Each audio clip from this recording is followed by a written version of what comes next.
P T I رہنما کے chief election commissioner اور ممبران کے خلاف بیانات کے معاملے پر election commission of Pakistan Omar Ayub کے خلاف توہین الیکشن کمیشن کارروائی شروع کرنے پر غور کر رہی ہے۔ پی ٹی آئی رہنما چیف الیکشن کمشنر اور ممبران پر بے بنیاد الزامات لگا رہے ہیں اور توہین آمیز الفاظ استعمال کر رہے ہیں۔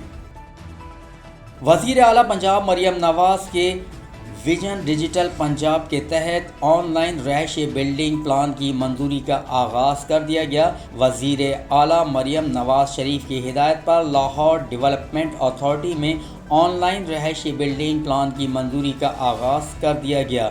شہری ایل ڈی اے سے گھر بیٹھے آن لائن رہائشی نقشوں کی منظوری کروا سکتے ہیں۔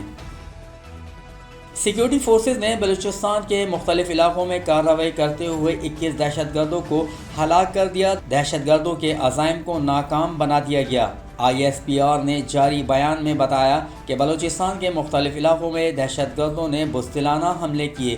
25 اور 26 اگست کی رات دہشت گردوں نے بلوچستان کے مختلف علاقوں میں حملے کیے۔